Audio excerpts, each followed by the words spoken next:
Você não precisa da ferramenta. Você sabe que não precisa dela. Não há nenhum projeto na bancada que exija isso. Não há nada no horizonte que vai exigir isso. Não existe cenário que você consiga descrever com honestidade para a pessoa que está dormindo no andar de cima e que justifique a aba do navegador aberta há 40 minutos numa terça à noite, mostrando uma ferramenta que você provavelmente vai usar uma vez nos próximos 5 anos, isso se usar. E mesmo assim, a aba continua aberta. E em algum lugar da lista de itens vistos recentemente, as ferramentas estão numa ordem que algoritmo nenhum definiu, uma ordem que só as suas mãos entendem, uma ordem que é a autobiografia mais honesta que você já escreveu. Um clique de cada vez, uma ferramenta de cada vez, um vai que de cada vez, construindo um eu pronto para qualquer coisa que o mundo mandar e encontrando, nessa prontidão, a única paz que a semana oferece com alguma constância. O preço já foi registrado. As avaliações já foram lidas, não por informação, mas por autorização. E, em algum lugar no seu peito, no ponto onde decisões racionais deveriam morar, existe uma sensação que não tem nada de racional. E tudo a ver com um tipo de fome que a loja de ferramentas entende muito melhor do que o seu assessor financeiro jamais vai entender. Vai que, você vai dizer quando a caixa chegar. Sua esposa vai ouvir, vai que, e entender como a frase de abertura de uma conversa que não vai ser produtiva para nenhum dos dois. Mas vai que não é desculpa, é confissão. E o que está sendo confessado é mais interessante do que vocês dois imaginam. Há um motivo para a aba continuar aberta, e o motivo não tem a ver com ferramentas. Isso não é compra por impulso, nem terapia de consumo, nem o gasto casual de quem não entende de dinheiro. Há algo muito mais deliberado operando por trás da aba do navegador, e funciona por uma lógica que a fatura do cartão nunca vai conseguir mostrar. Uma psicóloga social chamada Marilyn Brewer desenvolveu uma teoria sobre identidade, que explica a compra da ferramenta melhor do que qualquer modelo de comportamento do consumidor. Ela chamou isso de teoria da distintividade ótima. A ideia é que toda pessoa vive numa tensão entre duas necessidades concorrentes. A necessidade de pertencer, de fazer parte de um grupo, de ser reconhecida como uma de nós.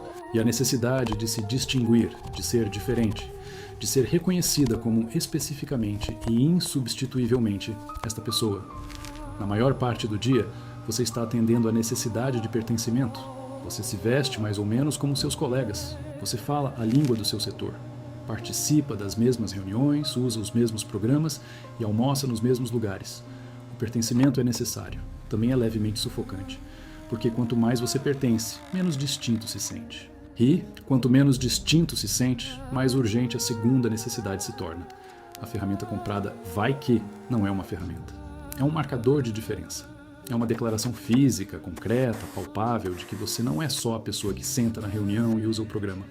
Você também é, e talvez de modo mais fundamental, alguém que possui um conjunto específico de capacidades que a reunião jamais vai exigir e o programa jamais vai reproduzir. A ferramenta na prateleira é prova do seu outro eu. O eu que existe depois que o pertencimento foi satisfeito. O eu que a garagem abriga e o escritório nunca conheceu. Uma serra de encaixe pendurada num gancho, com a lombada reforçada em latão captando a luz da oficina. Os dentes regulados para um corte tão fino que ele some na linha do lápis. Está com você há 3 anos. Foi usada 2 vezes. Necessária? Nenhuma. Presente toda vez que o olhar varre a parede e o sistema nervoso registra. Eu sei que sua esposa não entende por que você passa tanto tempo na oficina. Vai para a garagem de novo? Para que mais uma ferramenta? Ela fala isso porque para ela, a oficina é o lugar que te rouba dela. Para você, é o seu santuário. O único lugar onde você se sente em paz. E é isso que gera cada briga e cada silêncio quando você volta para dentro. Mas e se a oficina parasse de ser o problema e virasse o presente? Por isso a gente criou o desafio 21 dias. Faça sua esposa amar sua oficina. 3 semanas. 3 projetos feitos com as suas mãos. Em 21 dias, o seu santuário vira o lugar favorito dela também. Acesse o primeiro link na descrição ou escaneie o QR Code. Eu conseguiria fazer essa junta. A capacidade existe. A prova está pendurada na parede. Existe um segundo mecanismo, mais fundo do que a identidade, que toca algo na maneira como o seu cérebro se relaciona com os objetos que você possui. 3 pesquisadores chamados John Pierce, Tatiana Kostova e Kurt Dirks passaram anos estudando um fenômeno que chamaram de posse psicológica, a sensação de que algo é meu de um jeito que vai além da posse legal. Eles descobriram que a posse psicológica se desenvolve por 3 caminhos: controlar o objeto, conhecer o objeto intimamente e investir a si mesmo no objeto. Uma ferramenta satisfaz os 3 ao mesmo tempo. Você controla onde ela fica, como é cuidada, quando é usada. Você conhece o peso, o equilíbrio, o som que ela faz, o jeito como responde na sua mão, e investiu algo de si na decisão de adquiri-la, na pesquisa que veio antes da compra, no momento de escolher esta e não aquela. O resultado é um vínculo entre pessoa e objeto que não é sentimental no sentido de cartão comemorativo. É neurológico. O cérebro codifica a ferramenta como parte do eu, uma extensão das capacidades do corpo, uma competência protética que existe na prateleira mesmo quando a mão não a segura. Vender ou se desfazer de uma ferramenta da qual já se tomou posse psicológica não parece organização, parece amputação. A perda de uma capacidade que o cérebro já integrou ao seu mapa do que o eu consegue fazer. O cabo liso de uma plana de bloco repousando numa gaveta forrada de feltro. A lâmina embrulhada em papel oleado. A plana não foi usada este ano. Está com você há 4. Toda vez que a gaveta é aberta para pegar outra coisa, a plana é vista. E essa visão produz um micropulso de algo que não é orgulho nem nostalgia, mas algo mais próximo de inventário. O cérebro conferindo. Ainda está aqui. Ainda é capaz. Ainda é minha. Há uma terceira camada que liga o por via das dúvidas, a algo que os sociólogos acompanham há décadas na relação entre as pessoas e os objetos fabricados. A economia moderna funciona com um princípio que nunca é dito em voz alta, mas que todo consumidor já internalizou. Objetos são temporários. Foram feitos para ser trocados. O celular dura 2 anos, o eletrodoméstico dura 5. O móvel dura até a moda mudar. A cultura do descartável treinou uma geração inteira a se relacionar com objetos como visitantes de passagem, coisas que chegam, servem por pouco tempo e vão embora sem cerimônia. O homem que compra uma ferramenta por via das dúvidas e aguarda por 20 anos participa de outra economia. Uma economia da permanência. Uma economia em que o objeto, depois de adquirido, entra numa relação com o dono que não é transacional, mas de guarda. A ferramenta não é comprada para usar e jogar fora. É comprada para ficar, conservada, à disposição. O por via das dúvidas não fala de um uso futuro hipotético. Fala da relação entre uma pessoa e um objeto que a economia do descarte tentou apagar. Esse homem não está acumulando, está selecionando. E a coleção que ele monta, ferramenta por ferramenta, ano após ano, não é uma coleção de metal e madeira. É uma coleção de capacidades, uma biblioteca física de tudo o que ele já foi capaz de fazer, catalogada, mantida e pronta para ser consultada a qualquer momento. A loja de ferragens é a livraria. Cada ferramenta é um volume. E o homem que compra por via das dúvidas é o leitor que não consegue passar por uma livraria sem aumentar a biblioteca, não porque vá ler cada livro, mas porque a própria biblioteca é o sentido de tudo. Uma fresa de tupia ainda na embalagem original, selada naquele blister plástico que foi aberto e fechado de novo com fita, porque a peça foi examinada uma vez, o perfil decorado, e depois guardada com a certeza de que, mais cedo ou mais tarde, apareceria um projeto pedindo exatamente aquele perfil. A peça espera há 3 anos. Vai esperar o tempo que for preciso. Ganhou um lugar na prateleira, e esse lugar é a sua promessa. A camada geracional existe, mas é breve. Houve uma geração que viveu a escassez, não a escassez como metáfora, mas a de verdade, em que uma ferramenta necessária, se não estivesse na garagem, não podia ser pedida pela internet e entregue no dia seguinte. Era preciso achar, ir buscar de carro, às vezes improvisar a partir de outra coisa. A lição que os filhos desses homens aprenderam foi simples e definitiva. Tenha a coisa antes de precisar dela. Porque o momento em que você precisa e não tem, é o momento em que o projeto para. E parar é inaceitável. Não porque o projeto tenha prazo, porque a parada interrompe um estado de que as mãos precisam, como os pulmões, precisam de ar. E a interrupção não é sentida como incômodo, mas como perda. O por via das dúvidas é o eco de uma geração que não podia se dar ao luxo de ficar sem. E esse eco fala mais alto que a fatura do cartão.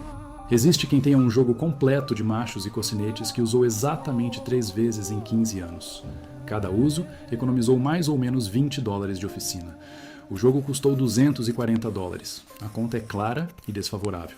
A esposa dele já apontou isso com cuidado, numa conversa sobre organização da garagem, que na verdade era uma conversa sobre gastos. Ele ouviu, concordou com a conta. Não se desfez dos machos e cocinetes. Em vez disso, mudou o jogo de prateleira, como se a mudança de lugar fosse um meio termo. O jogo ficou. Continua lá até hoje. E o motivo de continuar não tem nada a ver com as 3 vezes em que foi usado, nem com os usos futuros hipotéticos que talvez nunca aconteçam. Ele continua porque toda vez que abre a gaveta e vê o jogo, organizado por tamanho no estojo metálico com o forro de espuma que impede uma peça de encostar na outra, alguma coisa no cérebro dele registra uma prontidão que nenhum argumento racional consegue substituir. O jogo diz, se for preciso cortar uma rosca, você corta. O jogo diz, você não depende da oficina, nem da agenda de um especialista, nem da disponibilidade de um serviço, que pode ou não existir quando a necessidade surgir. O jogo diz, você dá conta. E essa sensação de suficiência, confirmada em silêncio toda vez que a gaveta se abre, vale mais para o sistema nervoso do que os $240 que custou. Mais do que o espaço que ocupa e mais do que as 3 utilizações que a planilha consegue provar. A planilha mede utilidade, a gaveta mede identidade. E identidade, quando está dentro das ferramentas, não negocia. Há também quem compre uma ferramenta nova mais ou menos a cada 3 semanas. As ferramentas não são aleatórias. Cada uma representa uma capacidade que a garagem ainda não tem. Uma laminadora, um gabarito para cavilhas, uma serra de corte rente. Toda compra segue o mesmo padrão. Pesquisa, consideração, compra, um breve período de uso num projeto que talvez tenha nascido principalmente para justificar a compra, e depois o lugar na parede ou na gaveta, onde a ferramenta passa a integrar o inventário permanente. A esposa dele chamou a garagem de museu uma vez. Ele não corrigiu, porque a comparação era mais exata do que ela pretendia. Um museu preserva coisas, cuida delas, mantém tudo disponível para quem precise ver o que era possível. A garagem é exatamente um museu.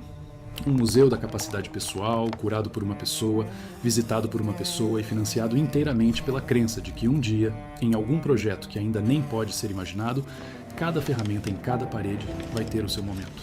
E esse momento vai justificar tudo. Há ainda quem leve o por via das dúvidas, além das ferramentas, até aos materiais. Retalhos de madeira nobre numa caixa, pedaços de tubo de cobre num suporte, acessórios de latão separados por diâmetro em gavetas etiquetadas, folhas de junta enroladas e guardadas em tubos. Nenhum destes materiais tem destino certo. Todos têm um futuro. Esse futuro não é planeado, é uma crença. E essa crença ganha forma numa garagem que, para quem vê de fora, parece a de alguém incapaz de se desfazer das coisas. Para quem vive dentro dela, a garagem parece preparação. Preparação para quê? Ele não saberia dizer. Preparação é a resposta. O que importa é estar pronto. Estar pronto já é, por si, a recompensa. Quer essa prontidão venha a ser usada ou não, porque ela muda quem a carrega. O homem preparado atravessa a semana de outro modo. É alguém capaz de lidar com o que vier. As ferramentas e os materiais são a prova física disso. E essa prova, reabastecida de 3 em 3 semanas, organizada aos sábados e inventariada sem pensar sempre que a luz da oficina acende, é a base sobre a qual o resto da vida se ergue. O que a maioria vê quando alguém compra ferramentas por via das dúvidas é gasto desnecessário. Uma garagem que podia ser mais simples, um hábito imune a qualquer intervenção racional. Mas o que de facto está a acontecer é um dos sistemas mais sofisticados de manutenção da identidade que o cérebro humano já criou.